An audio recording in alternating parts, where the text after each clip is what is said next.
Hello and welcome back to my channel. Today I am going to read more of the Reddit stories on Let's Not Meet subreddit. Just like last time, I don't want to get into anything that's too... Well, I don't want to get into the paranormal. So I'm just going to keep it right here at Let's Not Meet.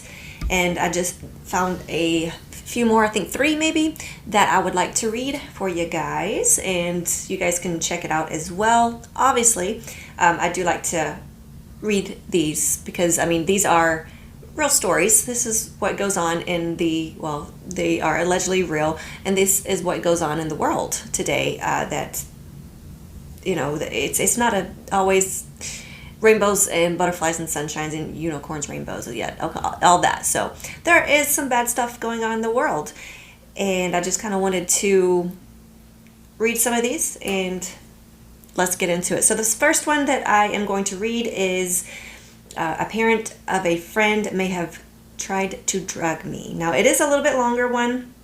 It's not like, it's weird. I'll say that. I did read it beforehand, so hopefully this time I can kind of get away from all of the, mess ups on the words. But this is from Opathy. That's the creator here on this. But anyway, okay, so let's just go. I don't even know if this is okay to post here, but after 2 years, I finally feel like I can talk about it. This is a bit of a wild one, but unfortunately 100% true. In 2018, I ended up in a small town that didn't have very much in it and was pretty separated from everything with a friend I hadn't seen in about 11 years. I was staying at this friend's parents' house with a friend. So she was staying at the friend's parents' house while there, which was fine, of course. Well, until it wasn't. I woke up in the morning and friend had gone to work, leaving me with her parent for the day. That's weird, but I get it. Okay, I sat with them and talked for a while before they offered me some water. I accepted, and they poured it from my jug because city water is so bad for you. So I will go get well water from my sister. All was good, but I found the water a bit odd, but I'm from the big city, and I'm not really exposed to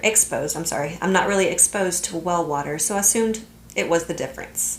I should mention that I spent my time watching people and their body language, expressions, etc. in conversations because I find it interesting, and over time I noticed a bit of a shift. Parent started saying things like, "The world is a cruel place for beautiful people like you, but we won't ever be." Okay, so that one, flag number 1. And talking about how they'll always be there for me, how they'll keep me safe, how they hope I spend a lot of time there, even though I live 8 hours away. I also realized that these statements were lining up with when I was taking sips of water. I told myself I was being paranoid, and parent was insisting I drink the water while talking because they were being a parent, fretting over health and stuff. That's why they wanted me to drink the water from the well, I did get a weird feeling from what I assumed was anxiety about a new place, so when parent was gone to do something, I poured it out, got a new glass, refilled it with water, and sat back in my spot. This water was used for everything throughout the day. Coffee, well water. Cooking, steaming, food cooked for me, well water. The conversation kept bouncing back to those statements while I ate and such. But again, just nerves. Later in the evening, parents started talking about other things, like how the government wanted their secrets because they found a way to cure terminal illness, which I honestly don't have an issue with. Sometimes people think things that aren't common. I won't even get to that right now. And then it abruptly switched to how their ex-partner stole their other 2 children by using chemical hypnosis to poison them against parent. At this point, after going down rabbit holes recently, I don't put anything out of imagination. To me, everything exists. Okay, this was getting strange, so I contacted my parents and asked if they could switch my travel ticket ASAP because my bad feeling was getting worse. I left my phone unattended while I washed my hair, and then friend came home. I felt better afterwards and sat in the kitchen with them feeling kind of ridiculous for being nervous about well water and uncommon ideas, until parent filled friend's water bottle with tap water. That was it for me. I said I was tired and locked myself in the bedroom until the morning. When I walked into the kitchen, I told them I was leaving in 3 hours because of a family emergency. I was paranoid for days. I actually have witness to the fact that every time I talked about it, my phone would ring with a number from the area code. The first time was a coincidence. The next 3 weren't. I also got a text from a number I've never seen. They said, "Hey, Opathy, whatever the creator's name is. Do you have time to chat?" I asked who it was, and they immediately said they had the wrong number. Except my name isn't common, and the spelling is even less so. I handed my company the phone, and they told me I needed to talk to someone about what was happening because this wasn't normal and crossing into serious worry territory. I saw my psychologist a few days later, and her exact words were, "Did you get a blood test when you got back? You should have gotten a blood test." She told me the behaviors line up with the drugging of someone. I was monitoring my mental health for worsening paranoia, there we go, and or psychosis, and to go to the hospital if anything out of the ordinary happened because it was too late for any info to come in on a test. I had tech people run diagnostics on my phone, and they were 2 programs I definitely never downloaded, like actually downloaded in the file that doesn't show up normally. I don't know how to explain it properly. So we fully factory reset my device and I changed my number.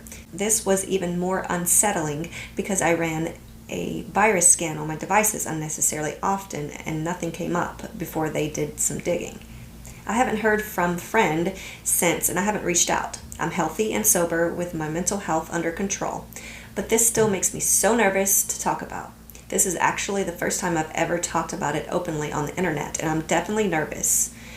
Something will happen, but I've moved twice and changed all of my accounts, gotten a new phone, and changed my code and password every 3 weeks. Yeah. And it does says here that it sounds like a real life horror movie. But yeah, those people, they exist. Oh, my neck is sore from looking down, but people do go down different, I'm not even going to go there. So, but these things do happen, and it's very crazy and wild, but I just want to bring it to attention. If you guys don't read Let's Not Meet subreddits, and there are bad people in the world, just always keep your guard up. But it's interesting, not terribly, not scary. It's just, they happen, and you just gotta, like I said, keep your guard up. Okay, so that was number 1. Let me see if I can find the other ones that I had saved that aren't in my saved. Okay, this one is Apparently I Was a Desirable Child by Joe Dance 18. So I'm just going to leave that there with may or may not be child trafficking going on in the world. I'll let you do your own research. Okay, so I'm 30. I'm a male, 30, a longtime LNM lurker. Let's Not Meet lurker. And I've debated sharing this for a while. A recent post by someone else about an attempted kidnapping kind of jogged my memory again. So I figured I'd share my experience. Well, 2 experiences. This first part, I really have no solid recollection of because I was so young, but it's been a story my mom has shared with family and friends over the years, so I've heard about it many times. Okay, this would have been in the early 90s, so I was probably 2 or 3. I don't remember the specific trip, but I do remember our routine of going grocery shopping because my mom would always stop at Wendy's and get me chicken nuggets to eat in the cart. I will also mention that my mom works nights at this same grocery store, the now defunct Pathmark chain. Don't know what that is, but okay. Anyways, my mom was going about her business shopping, and I was going about my business tearing up some sweet nuggies. She was approached by an older woman, as I mentioned. My mom also worked here, and while she had countless regulars that would routinely come in the store, she had never seen this woman before. Now, I don't know if this woman wasn't all there, if she had evil intentions, or if she was plain lonely, but she stopped us. It was to ask my mom if she could sell me to her. By her account, my mom said the woman was being dead serious, offering her to pay $10,000 for me. First of all, that's a terrible deal. I'm worth way more than that. Secondly, that's creepy as crap and you're weird as shit. Okay, so that's creepy as fuck and you're weird as shit. Okay. Obviously, my mom turned her down, told her off, and quickly got us the hell away from her. She rushed to the manager's office to report what had happened. And remember, early 90s, no cell phones. But by the time security and/or management went to find her, she was gone. I don't recall from the retelling of the story if the police were involved. I'll have to ask my mom to see if she remembers. And I don't believe my mom ever saw her in the store again, so luckily I wasn't tossed up a register conveyor belt and scanned for $10,000, unless she did sell me and it turns out my mom isn't my real mom. Plot twist. That's, I'm assuming, sarcasm. Experience 2. Mid-90s. This one I remember my mom took me and my older brother to the mall because my brother was and still is a huge sports fan and they were having sports card show. If you're unfamiliar, a card show consists of a ton of vendors setting up tables throughout the mall, and they sell cards, autographs, jerseys, etc., anything sports related. Because of this, the mall was a lot more crowded than usual, and having the tables all set up sort of narrowed the general walking area. So lots of people moving through a tight space. This is an important detail. I also know it was around Halloween because I vividly remember walking with my mom and brother past a Halloween adventure store. My brother had stopped and was looking at something on one of the card show tables. However, I was too distracted by the damn Halloween store because they had all the really awesome masks on the big wall that was visible from the outside of the store. Mistake number 1. I hadn't noticed that by this point my mom and brother had walked a little further down, not far, but maybe 15 feet from where we initially stopped near Halloween Adventure. I guess I was still in my mask-gazing trance in the midst of the crowded and condensed walkway when I suddenly felt a hand holding mine. Again, I'm still not paying attention. Mistake number 2. So this hand was pulling me rather briskly in the direction we had come from, which struck me as odd. Why were we going back the way we came when there's stuff we hadn't seen? This was the question I intended to ask my mom. Finally, raising my eyes to look at her, yeah, not my mom.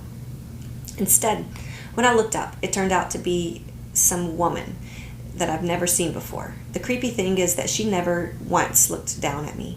She's holding me by the hand, pulling me away from my mom at a fairly quick pace, and her gaze is just dead set in front of her, like this bizarre look of determination. This is what terrified me and made me realize I had to break loose. Even more unsettling, as I wiggled my hand free, her expression still never changed. She still never looked down at me, and once I got my hand free, she did not react. She never spoke a single word. She didn't try to get me. She just kept walking at the same brisk pace as if nothing ever happened. Everything about her was so robotic. I'm telling you, look up all this child sex trafficking stuff that's going on that the mainstream media is not looking at and talking about. Just, ugh. Okay, I ran back to my mom and brother. Again, this wasn't that far away, and it all happened in a matter of seconds. But I was scared shitless. I vaguely remember grabbing my mom and crying. At that time, I just said I was freaked out because I thought I had lost them. For whatever reason, I was afraid to get in trouble. So I didn't bring it up what happened until later. And by that time, what can you really do?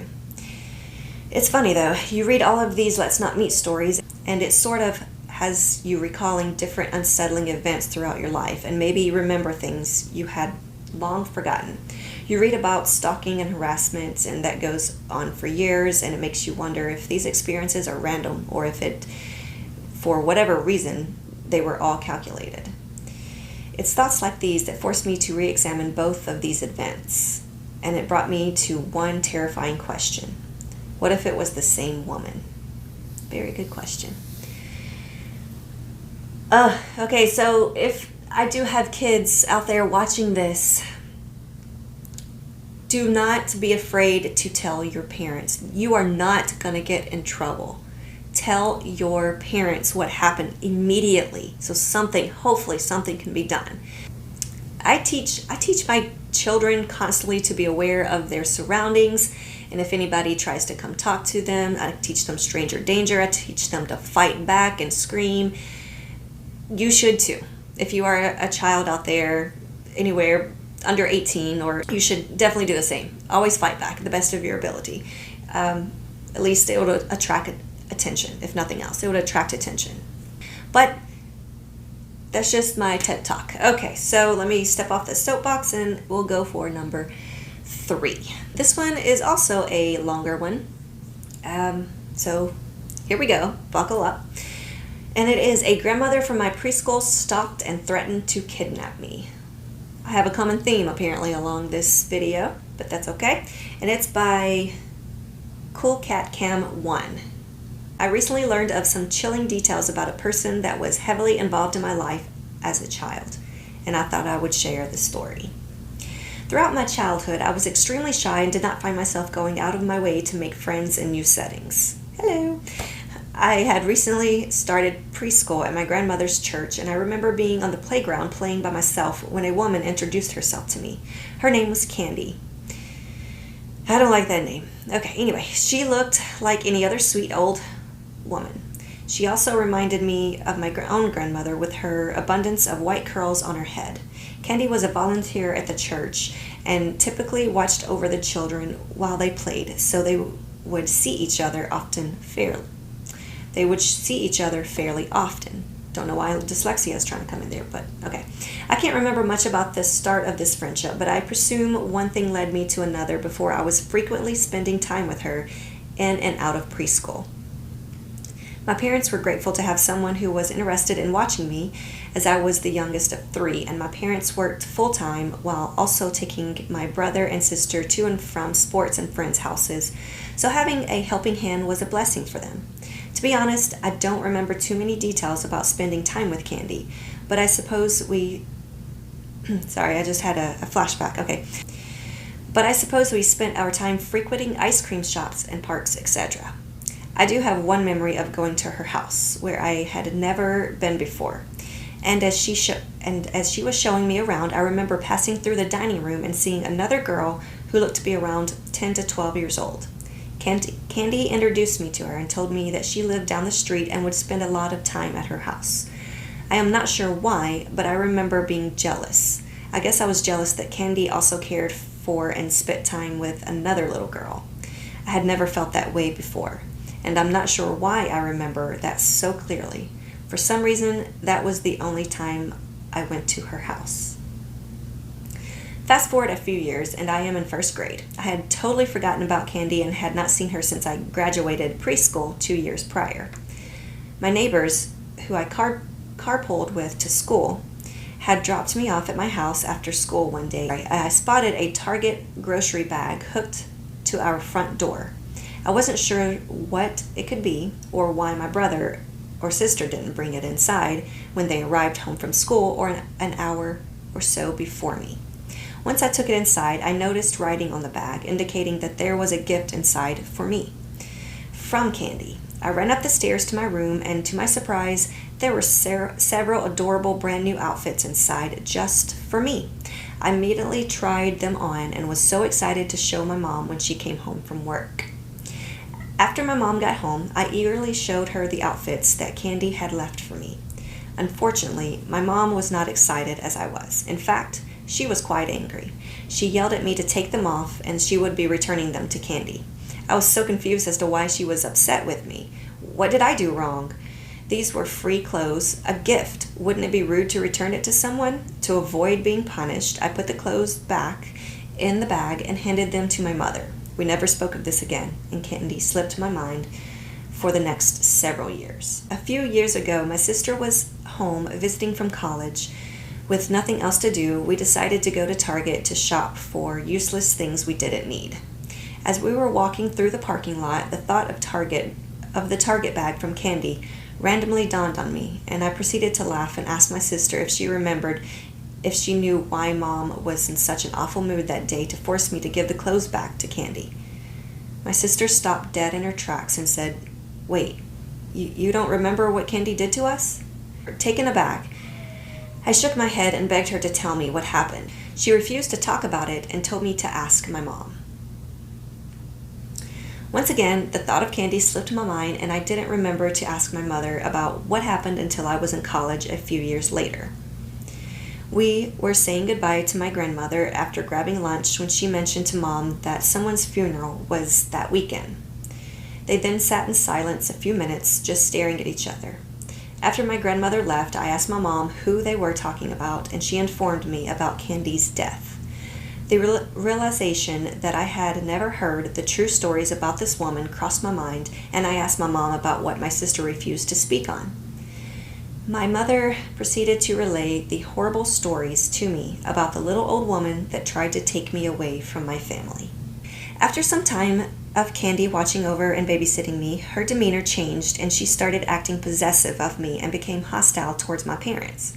She would show up unannounced to our house asking for me, and if I wasn't there, she would become incredibly angry and yell at my parents about how awful they were.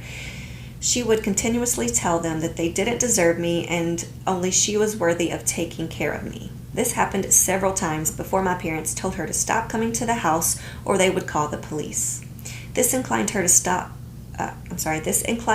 start calling the house and leave messages for me, which my parents obviously would not tell me about. In these voicemails, she would cry to me and try to convince me to leave with her and leave my family. She would talk about how awful my parents were and how she could give me a much better life than they could. The voicemails that were intended for me soon turned to threats from my parents. She threatened to call the police or child services to have me removed from the home and placed in her care. She threatened to tell the police about my parents' violence and abuse towards me and my siblings, none of which were true. Once she realized that her phone calls were not working, she began making efforts to show up at the house again. She started by driving up and down our street day after day. She would ask our neighbors and then the neighbors' children if anyone knew if I was home or where I was. She would park her car and watch our house without anyone really noticing or saying anything. Eventually, our neighbors began recognizing her car and what was going on. They would inform my parents when she came around asking about me. After some time of doing this, she took it upon herself to come in the front door while only my brother, who was only 11 at the time, and I were home. And she started banging on the door, begging to see me. My brother opened one of the front doors, keeping the storm door between them closed, and told her to leave. She proceeded to plead with him to let her in, and he replied that I was not home. Despite me napping soundly upstairs, cheers for the smart 12-year-old brother, Candy partially forced herself through the door when my brother put his hand in her face, pushing her out of the door. Good job. And told her that the police had been called. She left after that and distanced herself for a while before she encountered in the final straw with my mother. One day, my mother and I were backing out of the driveway to attend a birthday party when Candy pulled in behind our car, blocking us from leaving. She came up to the window, and my mother rolled it down, ready to tell her off for good. Candy ignored her and looked right past my mother into the back seat where I was sitting. She said, "Wouldn't you rather come with me and never see your mom again? I love you so much more than they could ever, and give you everything you want if you come with me." This was the final straw for my mother. She never thought that she would upset or fight with an old woman, but the day had come when it would be absolutely necessary. She screamed and yelled at her, making sure to include that Candy would regret the day that she ever came into contact with me or my family again. Something she said must have actually scared Candy because she drove off and didn't appear in our lives again until the Target bag incident.